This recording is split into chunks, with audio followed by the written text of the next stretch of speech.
Good evening, ladies and gentlemen. Thank you very much for staying at the end of this very long day to listen to yet another speaker talk about more or less the same thing.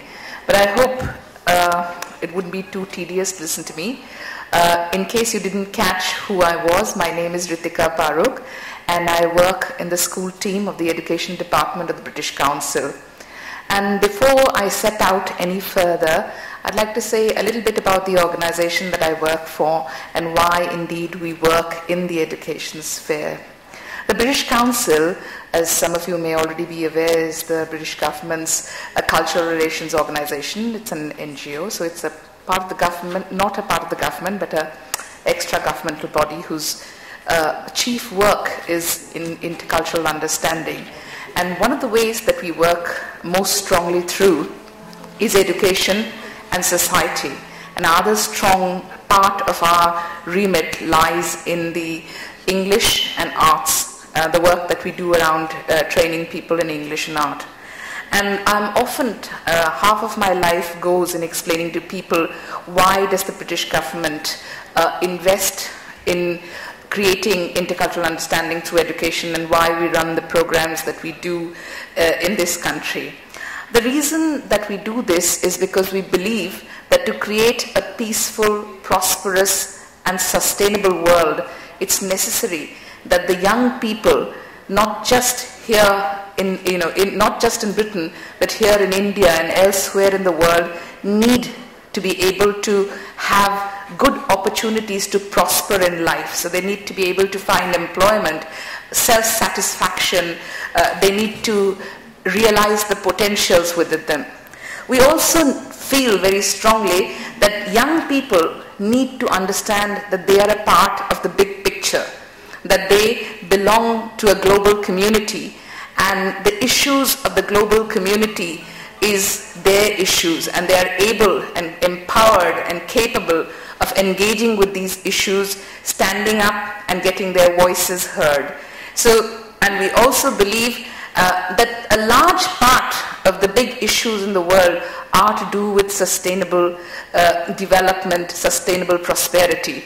So one of the things that we emphasize through all the programs that we deliver across the British Council, never mind which sector of the British Council it is to empower young people to be good global citizens, capable of working anywhere in the world, confident and able to speak for themselves.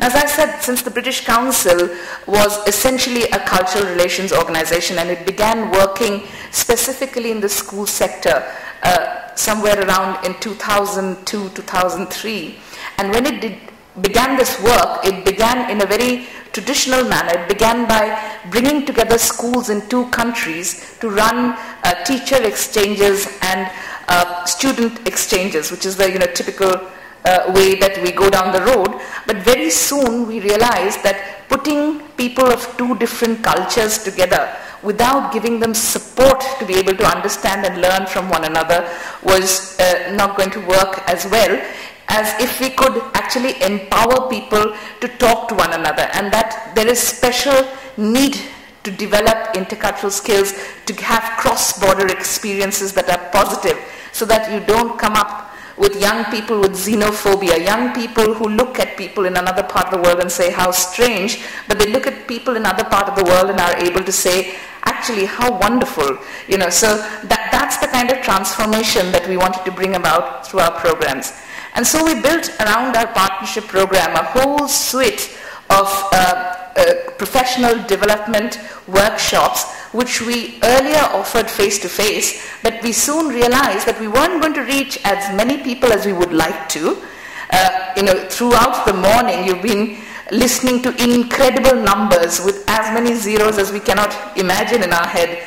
I remember Professor Jadhav saying that there's going to be 225 million young people transforming into adulthood in a flash or an instant in the history of humanity.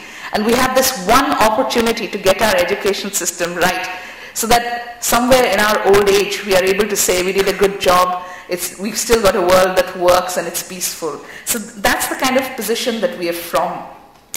To do this, we have a suite of programs. And we do many things to help that. Essentially, as I said, the first one that we started with was partnership, but built around the school-to-school grant-funded partnership are a whole suite of professional development workshops, which we offer either by invitation or by registration, or we offer to schools whom we work with when we work with state governments and departments. We run huge training programs, especially my colleague Debanjan, who's here from the English department, runs probably one of the biggest trainings within the English team. But within the school's work, we also do a whole school accreditation awards, which we call the International School Award. And the idea of that award is not for people to come first or second. I think this is the first thing I warn when I talk about the International School Award, is to say not just one person gets the award in that case. It's about It's a benchmarking scheme that rewards schools or rates schools on the basis of how much cross-border experiences they give to their children through the curriculum that they are delivering, whichever board of education they be affiliated with. So that's one of the programs that we offer.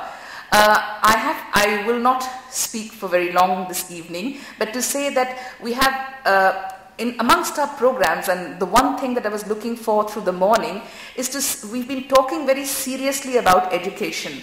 But I think sometimes we forget that children learn best when they are having fun.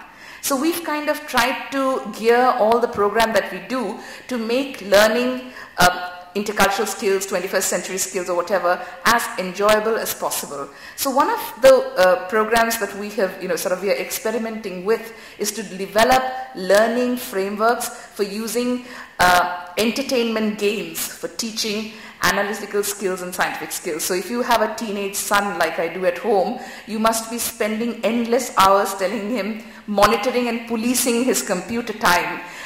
Wouldn't it be wonderful if you could use some of that to actually become a learning for him in a certain way and possibly explore this, groundbreaking areas. So whilst we work in very basic ICT training workshops for government schools teachers at a certain level where there is no exposure, we also do some kind of experimental work on the cutting edge of technology, where we look at how children who are very keenly attracted to computer games get to use these for driving their own learning, and how teachers can support them in this. So we do some really you might say, exciting work in that area. We also look at creating, we've done a lot of work in creating physical education resources, and I don't know if Mrs. Umatuli is still in the room, but we have physical education cards called the PEC cards, which the CBSE now uses and is available with to use sports curriculum in primary, secondary, and for people with disability. So we've done a lot of resource development. We are on the brink of launching, we are launching in India a very big program shortly, and you will hear a lot of announcements about the new program, which is in conjunction with DFID, which we are going to deliver. It's a co-funded program with the DFID, which will have these elements.